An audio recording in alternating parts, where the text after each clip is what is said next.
It's funny. I used to stay away from the meme stocks in general, right? And with the meme stocks, because the meme stocks are very dangerous. You're playing a real dangerous game, honestly. It's like I'm watching this new show called Snowfall that I just started watching. I'm on season one. I know there's 4 seasons out there.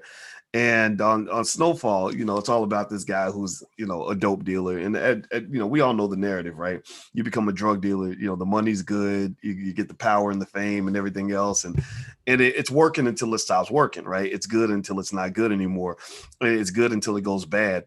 And the meme stocks are kind of in the same category where it's good till it goes bad. And right now, AMC is going really good. The stock went up another 10% today. I think it's up to about $63 a share. And that's fascinating because I remember when I was buying AMC at 10, and thinking that was too much and that was too high. So ultimately, I will just say that this has been phenomenal. And if you want to know my perspective on it, obviously I would say I don't see these as long-term investments. I really don't. I see them as fun. It's like a little bit Vegasy. It's ironic. I'm gonna go to Vegas, later on this month. Um, we're still doing our honeymoon. Our honeymoon's going to be like a 3 month thing. We're going to do. I told Alicia I want to do something by land, by air, and by sea. So we're going to fly to Vegas. We're going to probably get on the ship somewhere and go somewhere, and then also we're going to get in a car and drive across the country. And then also I want to go visit Indiana University where we met, and maybe write a book together, do some sort of project that expresses who we are. And so anyway, so with AMC, here's the deal with what's going on with that company right now. The stock keeps going up. I don't know if it's because the investors want to have a long-term relationship with AMC or if they're looking for a fast buck. I tend to believe that people are invested for a fast buck. I did a survey on my Twitter to ask people, why are you investing in AMC? What makes you invest in this company? And a lot of people said they just want to make their fast money. They're not trying to change the world. They're not trying to make AMC into this great company. And that's important to know. Because there are 3 theories that I have on why people are invested in the company. And I'm talking about AMC. This kind of fits with every meme stock, whether you're talking about GameStop. And believe me, every month now, there's going to be a new meme stock. And now the new game in on Wall Street is, how do we predict what the next meme stock's going to be? Because these are beautiful trades if you time them properly. But what happens with market timing is that it's not a good long-term win unless you really, really know exactly, unless you're really careful and know how to really manage your risk and assess your risk in a certain way. But with AMC, there's 3 theories on why people invest in AMC. One is to make a fast dollar. 2 is because they just love AMC and they want it to be this great company. 3 is because they're just pissed off at Wall Street and they're mad at the people that are shorting the stock. We want to stick it to the short sellers. Now, I don't know why they hate short sellers so much out of the blue. It's very weird to me.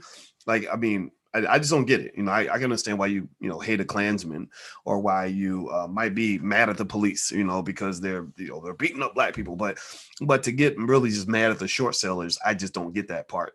But I do think that when you're talking about somebody wrote the word sellout, Wendy sellout. Yeah, well, selling out of the stock, I think, is a time where that's where the finessing comes into play.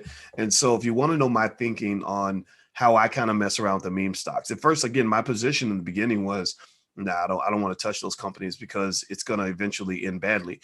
But what I've been noticing, and I read financial stuff every day, and I encourage anybody who wants to get good at financial stuff, just read every day, take in information constantly. Even when I'm doing silly stuff like relaxing, I found this new hobby of like playing Call of Duty. It's a fun game. So while I'm playing the game, I'll have the game on mute and I'll just be listening to financial commentary all day. And because what I've learned is that the best way to understand the landscape is to get the perspective of a lot of different people, who have different points of view. So it's like if I'm trying to understand a football game, then I want to talk to maybe the coaches. I want to talk to the cheerleaders, get their perspective. I want to hear from the people in the stands. I want to hear from the quarterback. I want to hear from the wide receiver. I want to hear from the guys on the bench. I want to hear from the referees, right? So with this financial landscape, it's the same way. You want to have a position where you're able to hear from as many different points of view as possible, not so that you can necessarily know the right answer. Because most of the time, in most financial questions, there is no right or wrong answer. Most financial questions, the answer is it depends, right? Or it could go this way, or it could go that way, right? So basically, when you're analyzing something like, well, what's going to happen with AMC stock? Well, it depends, right? It could go in a lot of different directions. It's just like if I'm predicting the Super Bowl, and you say, well, who's going to win between the Tampa Bay Buccaneers and the Kansas City Chiefs? Well, I could give you 1,000 reasons why the Chiefs might win. I could give you 1,000 reasons why the Bucks might win. Because if you play that game 1,000 times, you're going to get a bunch of different outcomes, right? And but nobody knows how that one particular realization is going to play out. Does that make sense? Does that make sense? It's like if I flip a coin and you say, is it going to be heads or tails? Well, a lot of you could say, well, no, I think it's going to be heads because the last 5 flips were tails. Somebody else might say, no, my spirit tells me it's going to be tails, because I woke up this morning, I looked at the tea leaves and it said tails, right? So everybody can give a bunch of different possibilities and kind of know what it is. And at the end of the day, do you really know what it's going to be? No, you don't. The only thing you know is probability to some extent, and you barely really know that. I mean, again, when I think about probabilities, it's kind of on a really deep level because my master's degree was in statistics, right, and probability. So I kind of see it in a really abstract way. But really, even with probability, you really don't even know that, right? But that's the most you could ever know. So basically, my point in giving you this kind of long-winded assessment of AMC is to say that nobody knows exactly what's going to happen. The best thing you can do is know what it is. You can know what the risks are, what could happen, how to prepare yourself for all the different possibilities, right? So, for example, let's say I'm going into a business deal and I'm trying to predict, is this a good deal to go into? Should I do it or not? Right. And I do all my due diligence, taking all the information I possibly can. And I assess probabilities. I say, well, there's a 50-50 chance it's going to work out and it's going to be great. And there's a 50% chance that this could work badly. This guy could, rip me off, take all my money and destroy me. Right. Well, maybe because I now know what it is and I know what I have some assessment of the risk, I can then position myself so that I'm protected no matter what. Right. So maybe I say, well, let's get some insurance just in case it doesn't go well. Right. And then let's make sure we're positioned and invested just in case it does go well. So with AMC, what I did with AMC was I jumped in, I bought stocks, and some of those shares I bought, in the 40s and 50s, right, when it was overpriced, right? When a lot of people, like if it had gone down, people would have said, oh no, you bought it too late.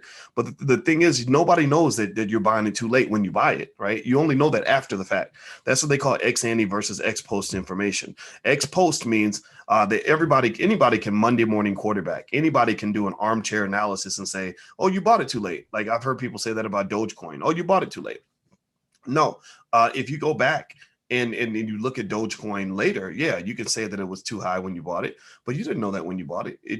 Because if I say, well, it's 30 cents too high for Dogecoin, you don't know if it's too high. It maybe in a year, Dogecoin will be $20. At that point, you're going to look back and say, dang, I wish I'd bought it at 30.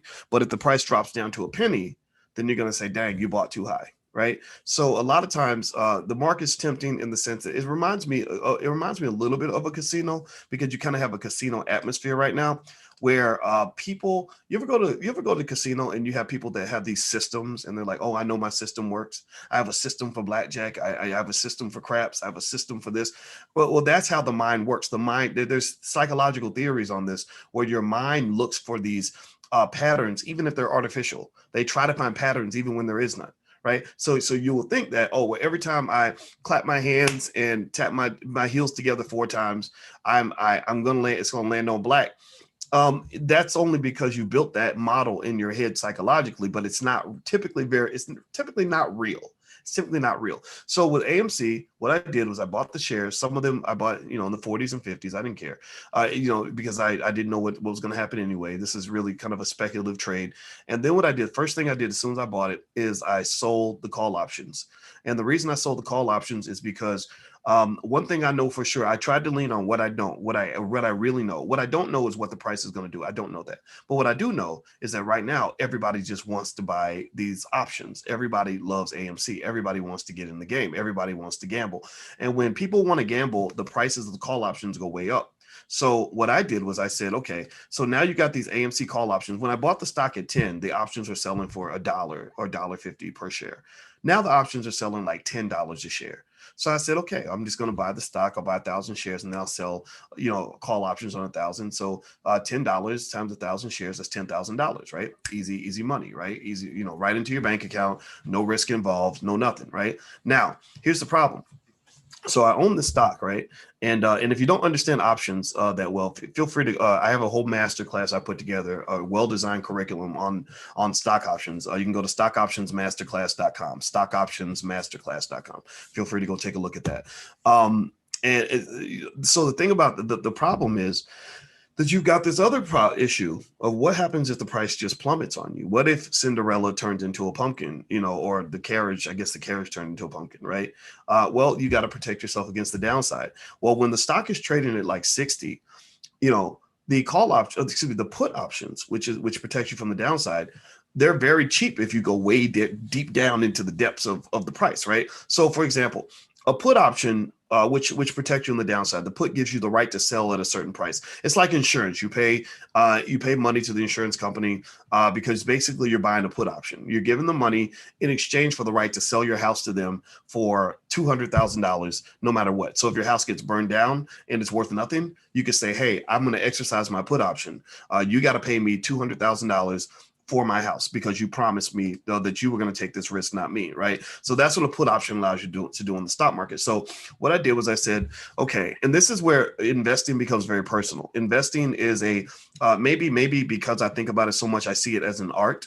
It's an art because with art, there is no one right way to do a painting. There's no one right way to make a song, right? There's no one right way to make a movie. The artist sees a vision and they say, okay, this fits me. This is an expression of who I am. So when I went back to defend my position on AMC, I said, okay, what price do I even want insurance? Do I even want to protect myself against the downside risk? Maybe I don't have to do that. Maybe I just keep my money and just see what happens. And I said, no, I don't want to do that. That's not going to make me happy. So now I got to decide, okay, what price do I want to get my put options at? Well, the higher the strike price on the puts, the more the puts are going to cost. So if the price is at 60 and I buy a put option at say 55, the puts are going to be extremely expensive. Why is that? Well, because I'm competing against lots of people who also want to buy those put options. Because the thing about AMC that's really interesting is that there's a lot of what is called information dispersion. Information dispersion is where there's a lot of trading volume because you have a lot of people that want to trade. If you think it's going to go to the moon, there's another person who thinks it's going to go to hell. So the person that thinks it's going to go to hell and the person who thinks it's going to go to the moon make a trade, right? If both of them think it's going to go to the moon, then it's harder to make a trade because it's like two boys trying to have a baby. Two boys can't have a baby. You need a boy and a girl, right? You need a man that wants to be with a woman. You need a woman that wants to be with a man. That's how you make a baby, right? So a trade is like a baby, right? So in order for us to make a baby, I got to be a man, you got to be a woman, vice versa, whatever the case may be, right? So with information dispersion, you tend to have high trading volume. These stocks, typically on these meme stocks, one characteristic of meme stocks, among others, there's other characteristics I can lay out for you if you want to know, but one of the main characteristics of a meme stock is a stock where the trading volume has skyrocketed, where it used to be, I don't know, 1 million shares a day, then it suddenly pops up to 30 million shares a day. And so that's because you've got bulls and bears kind of getting together and just banging it out. And that's a beautiful thing. So with the put options, the bears are present. The bears are just as adamant that AMC is going to plummet as the bulls are that it's going to go to the moon. So the bulls and bears trade. And so effectively, these put options become really expensive around that strike price. It's like, it makes you think about, I'm really big on like the solar system and space and how the vastness of space. And it reminds me of like how the black hole, the center of the Milky Way galaxy. If you go to the center of the Milky Way galaxy, there's tons of energy, tons of activity, tons of just chaos happening right at the center, right? So right at that center of the price, right at that price point, you have a lot of crazy activity happening, when it comes to puts and calls and insane violations of the laws of financial physics happening right there in that space because the chaos is so ridiculous. So what I do is I don't operate that much in that space. I will sell in that space because I don't believe AMC is going to go to the moon. I don't even care if it does or not. I just want to get money from the call options. So I'll sell options in that space. But then when I want to buy an option, I get out of that space. I leave the center of the city and I go out to the suburbs, so to speak, where it's not as crowded, things are not as overpriced, people are not checking for the suburbs as much, right? So you go out to the suburbs. What does that mean? That means that if the price is at 60, I pick a price that would make my stomach turn. Where I say, okay, if AMC dropped below this price, would it bother me? Yeah. So let's say AMC is trading at 60, and I'm thinking, dang.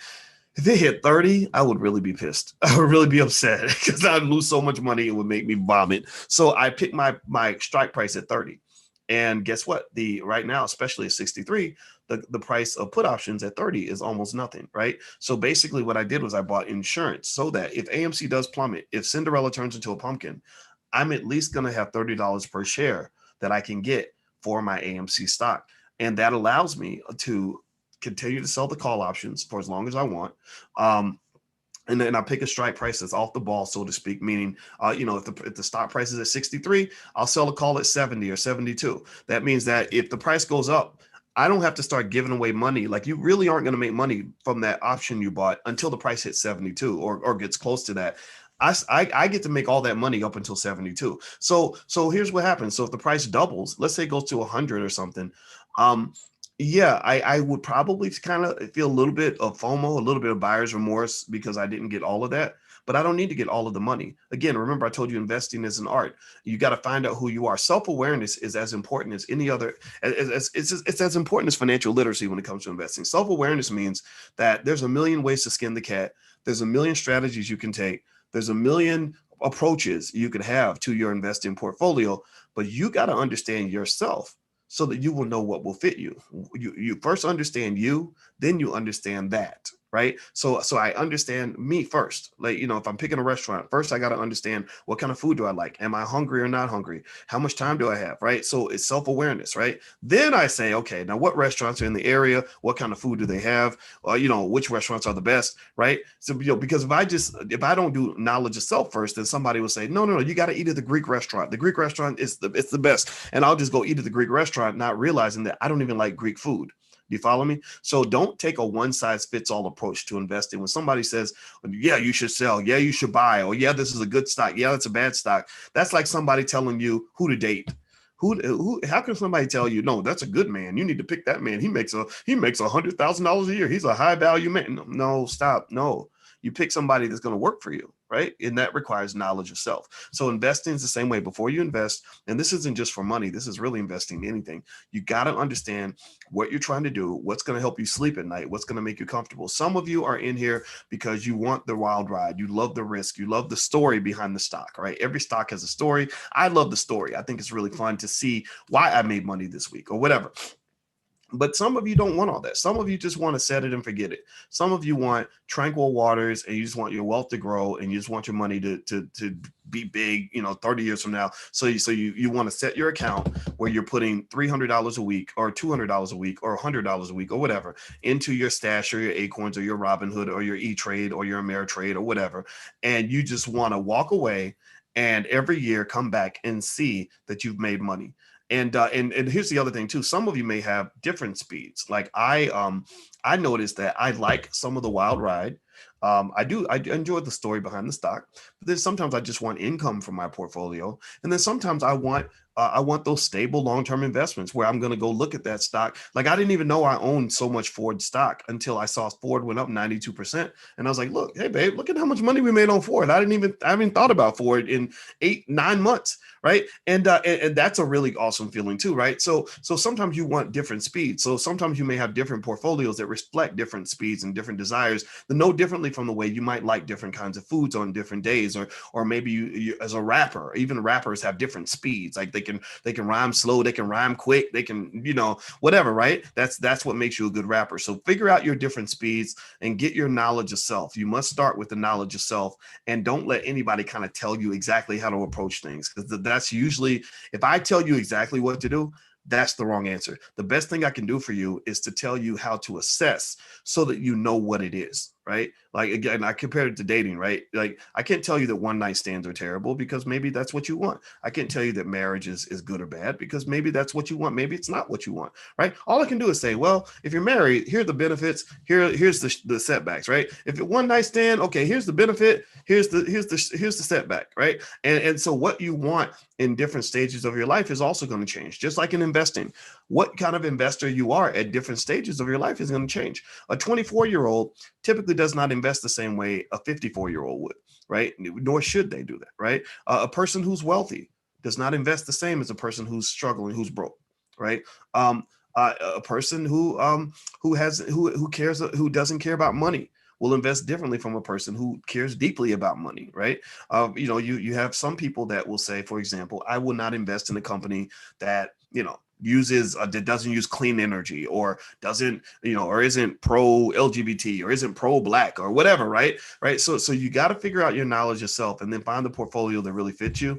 And really, what I can also tell you is that when you really expand portfolio theory and really think it through, what you actually find is that your whole life is a portfolio. Everything that in your life is all your friends are part of your portfolio, your family, what you do with your day, all that's part of your portfolio, right? And the same, everything I could tell you about your theory about how you invest in a stock portfolio can literally be compared to how you invest with your life. Who you choose to have in your circle, the risk you're taking by having certain people in your space, or why you might uninvest in a person, right? We know what that means when you have to cut somebody off, or where you make a conscious decision to double down on a particular situation, or what purpose did different people play in your life. Well, different assets will play different purposes in your life. So ultimately, if you really want, the truth is, everything that I teach you in this class is really just a formalized version of what you've already known since birth. You've already known what risk was. You already know what it means to invest in a person. You already know what it means to have a high ROI, right? You already know a lot of these things, right? You know what diversification means. It means not putting all your eggs in one basket. So you've always known these things. It's just a matter of sort of formalizing it so you can contextualize it properly. So bottom line with AMC, going back to AMC, and then I'm going to shut off the public live stream. Everybody who wants to join class and ask questions and stay with us for the entire class, go to the blackstockmarketprogram.com. Somebody type that in, theblackstockmarketprogram.com. We meet every Tuesday. We have 5 years of material that we've recorded over the years. It's really, really good, really deep, thorough, complete. You'll learn everything you need to know. So feel free to come take a look. The first month is free, actually. You can give it a try. So it's the blackstockmarketprogram.com. So I'm going to dig into your questions that you guys submitted, and I'm going to answer those questions one by one. I'm going to start at the top, and then I'll answer your questions that you put in the chat. Okay. All right. So as far as AMC, if you want to know what I'm going to do with AMC, I'm actually going to probably invest more because I like what I'm seeing as far as the options activity. And I feel, and now the thing is, I saw someone says I put all my eggs in AMC. I wouldn't put all my eggs into AMC.